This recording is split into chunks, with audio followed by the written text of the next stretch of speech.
Hello Pens, and welcome back to another video. So as you might have already know, the season of Shattering has come to a close now, and I decided that I wanted to start recording some videos that kind of review the seasons as they come to an end. I see a lot of Sky tubers will put review videos out or complete quest guides, things like that.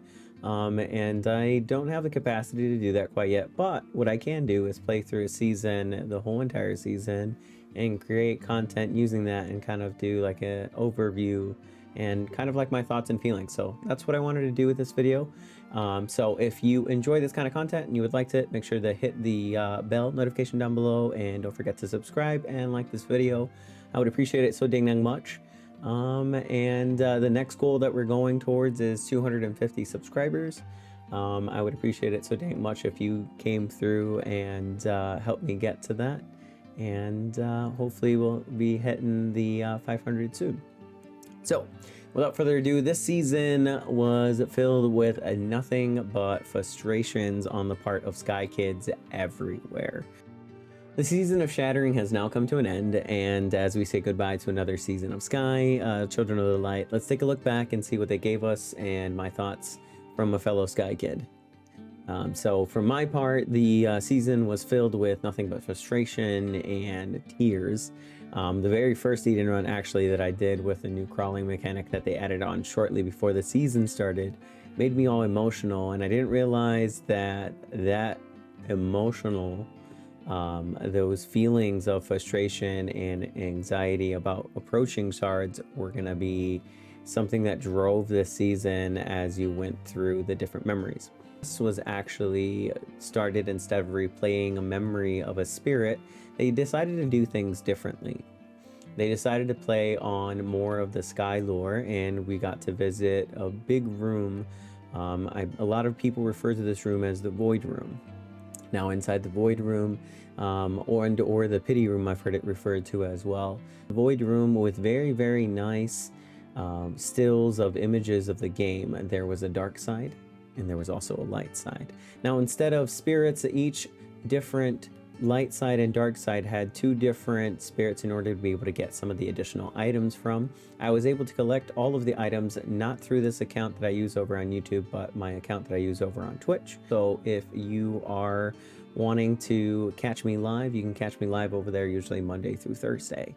You can find me here on YouTube most Fridays online live, and we're usually right now doing some double dailies, so we play dailies on both accounts and doing chart events as well. If you want to join in on either of those adventures, feel free to hit the subscribe button and the follow button, just like that Krill did last week when we were messing around in Wasteland. I feel like the whole point of this season was to kind of like fly together with your friends and clear the darkness in the kingdom of Sky. That's the feeling that I got from it when I was starting to see all the previews and things like that, like almost as if the Sky kids were asked to mobilize together and be able to clear the way from the erupting shards from Eden. Now, every time the shards fell and I was able to fly through, not online, but on my own and playing, and you could see this right now, where you get different Sky kids mobilizing towards the shards. In this case, I did a lot of replaying of the shards on my YouTube account just the other day, and kind of got like the overall view of what it was like to kind of play the season as more of a solo player as opposed to a player who had lots of friends. This was not the intended purpose by TGC, or whether it was actually the intended purpose to be able to do this. This feeling of collaboration definitely left me to one of the negative things that did come from shards. One of the negative things was that it left a lot of players feeling like they couldn't accomplish things, so they kind of left the game for a while and took a break. I did hear a lot of feedback from that. Me personally, I kind of kept pushing through and wanted to experience the game, whether or not I was going to be losing wing lights from the shards or not. Now, the shard events were split into two, well, maybe three different kind of shards. There was the black shards, and those ones were usually pretty easily, and they kept those towards the main path. Once you would find them in the main path, You would go ahead, burn the plants. After you burn the plants, it would be relatively easy to be able to kind of collect the wax from there. Now, the other two kinds of events that there were earlier in the season. They released what's known as a red shard event, and those red shard events were always easier. And I want to say easier because there was not flying red shards, which brings us to our third event. Our third event, which is the one that you'll see us in the video that I'm showing, especially the clips that I'm putting in here. Those flying shards, actually, if you got hit by them, you would get smacked, lose all your light, and maybe sometimes even lose a wing light or two if you got smacked by them. They were flying around usually in the same rotational pattern, so they were easily to track and easily to avoid. But unfortunately, when you got to the part where you were collecting the little memories of either the jellyfish or the crabs or anything like that, you were unable to actually avoid them or avoid getting hit. Now, as you completed the shards and burned all the darkness with either your Sky Kids or your friends, or maybe you're doing it by yourself, you were able to actually access a memory. As we go over every single memory, I feel like the one missing part in the game that I will include in this video are the poems that were shared by TGC's Sky accounts on Twitter. Now, those poems were, I'm not sure if they posted them anywhere else, but as we go through the memories, I'll read the poems out loud and kind of just look around, and I'll play a little clip of the game as well too. So without further ado, here's the first one. The memories that were shared were definitely a reflection of both the light and the darkness. Just like in the void spot where you see the side with the darkness and the plants, and you also see the light with the jellies and the light, you also got to see the light and the darkness alternating between the two memories. In the first memory, you see images of the jellyfish, and in the poem, you see them described as being frozen in time. There is nothing warm about the currents that they're flying in right now. They're not moving. They do recharge your Sky Kid, and there is no wing light in this first memory with the jellies. You get to look at them and bounce around and see jellyfish up close, but almost as if they've had their light removed from them. There are sparkles around them. They are not alive like you typically would see them. And so it's very, very spooky. And in this poem that is shared on the account goes like this. The light that swirled here was not warm. These were no drifting currents, songs lost to the void, bewildered in the final moments of stillness.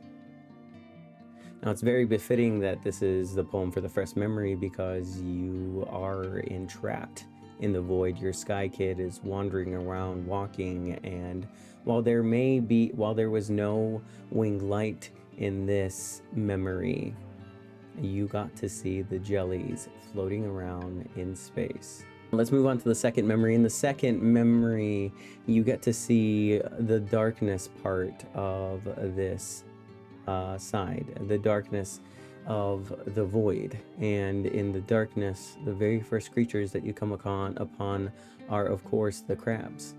Now, the crabs are looking up to the sky, and you see them almost innocently looking at the dark plants, and it gets you wondering what came first. The crabs being dark, or the plants touching the crabs and drawing them. Now here's the poem to go with it. Entranced by strange brilliance and swept into its snare, a familiar glow that hid nothingness in its wake. The poem kind of completes the lore and kind of gives me the idea that the plants came before the crabs, and the crabs as we know them in the game, and especially in the darker areas like Golden Wasteland, that they come bonking Sky Kids because they're in search of light. The third memory in the season was carried by another light creature. It is by the mantas. Now you see the mantas kind of flying and in stillness just like the jellyfish were, and here is the third poem. Soft wings flowing to bright beacons, drawn from the path, trusting until too late. bound in a merciless harness, soft wings despairing against stone. Once again, you get another reference to them being frozen in time, and not only being frozen in time, but being still. These mantas don't charge you, unlike the jellyfishes did in the first memory, so it makes it especially difficult to kind of get the wing light without actually having some assistance here. You actually see me struggling here with trying to get the wing light here, and I tried multiple times and finally was like, I'm just gonna leave the wing light there. Just much similar to the fourth memory in Season of Abyss, is the most frightening of all the memories. Coming across the krill, or the dark dragons as they call them in this memory, left a lot of Sky Kids just running for the wing light in the middle of the stage and exiting as quickly as possible. Now, you had a chance to explore, to ride the dark dragons, to get as close as possible and not feel any damage, because just like the light creatures, the dark dragons are also frozen in this memory. While you can see their red eyes activated, and in some scenes it even looks like they're looking directly at you, they never seem to stop hunting. Now, which is really interesting, because in the poem of the fourth memory on Twitter, it goes like this: ascending towards darkness, a distorted reflection, the hunter relentless to sate insatiable hunger. You kind of get an idea that either the shard that has appeared now in this memory is either being infected by these dark creatures, or the shard starting to crack and the shard starting to shatter, so to speak, has now affected these krill. What has happened to them? How were they created? And why are they being activated? Notice that every single krill that you see here, their eyes are red, and they are hunting, waiting for you. Maybe. In the fifth memory, you kind of see the impressiveness of the light side. While they showed you the bigger creature of darkness, they now showed you the bigger creature of light. You get to see a giant whale, much like you see in Sanctuary, but these whales are frozen in time. In their memory poem, it goes like this: the distant call beyond reach, echoes swallowed in scouring silence, empty light scattering the fragments of a spirit sundered in the break. It's interesting because they are flying away, or you would assume all of these animals and creatures are flying away from the actual shattering, and they somehow got, it was so great that they somehow got captured. And it was so great that now they are frozen in time here in the void. The sixth and final memory. I will show you the memory and read the poem first. Bare at the precipice, unseen fractures crumble in the chasm, the stars under fathomless weight, reaching to light and to dark, carrying memory of all that was held in the final moment of shattering. Now in this memory, you get the glimpse of the shard finally shattering. It is so filled to the brim with either light and darkness, or a mixture of both, or maybe it's one or the other, but you see the elders all flying backwards as they tried to almost contain the power of the shard. And above the memory, if you fly up high enough and use the shards to be able to get up to the tippity top, you catch the wing light of two Sky Kids hugging each other. And above that, as you look up and you fly even further, you see a star of some sort, or a crown. Is it to signify the king?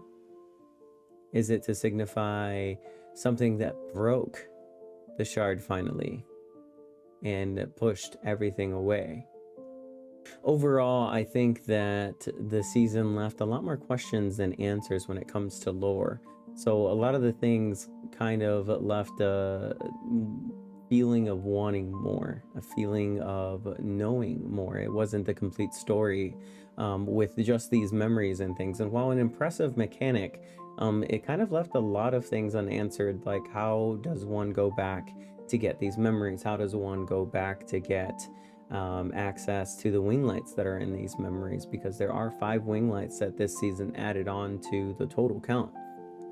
So it brings through a long list of other things that also I disliked about the season, and maybe things that other people can agree to as well too. One of the things in this season that I didn't dislike include something that was brought by the new mechanic of the shards. And now, since the shards are here to stay, I'd like to talk about some of the things that I kind of disliked about some of the locations.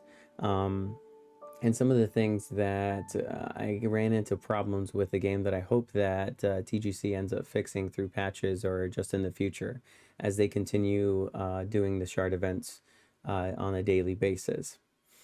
So some of the locations, like the clearing and the forest, were really, really difficult, especially when they introduced the flying shards. There was a patch that they patched them out, and they probably won't bring them back until they try to fix whatever the problem was. But that seemed to be the kind of answer to the whole season. Is there was a lot of patching, a lot of double season candle days to kind of make up for it, and a lot of kind of compensation for this season. And as the shard shattered, it almost seemed like the game was almost shattering. There was so many glitches that and then the DDoS attack also happened in this season while the anniversary was going on. And I think maybe that brought back a lot of like negative experiences as well from this season. Now, some other things that I also disliked were that sometimes the plants would reset as you were doing it. And as I was playing through this solo, you kind of noticed that the plants will reset with a server merge. And one of the times that I was doing it as I was recording this video, the server merged, but it merged to no one and no one to help me, but the plants regenerated and I had to redo it again over and over again. And with the time crunch, it kind of brought out frustration and kind of something to light that this season was not very solo player friendly. Now, while that is a good and bad thing, because the game does encourage this season did encourage a lot of collaboration, a lot of the time some people like to enjoy the game by themselves every once in a while.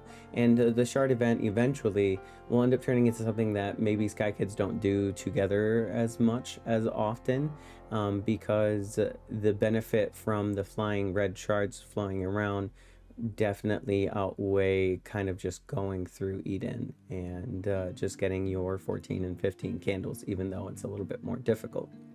Now, another thing that I disliked were that the crabs were highly aggressive, and I kind of use this to my advantage as well too, which is a good hint for the future since the shards are going to stay here. But notice that the crab in this scene was just attacking the memory candle that was trying to help other Sky Kids, and they seem to follow the shadow of the memory as well too, which is good for the memory candle. So I hope that it's something that TGC doesn't patch out eventually. But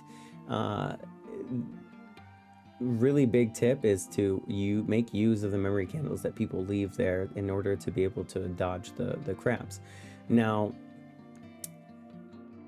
I believe that the thing that made it super unpalatable was that the combination of the crabs and the crawling mechanic that they added before the season ended up making it really, really difficult.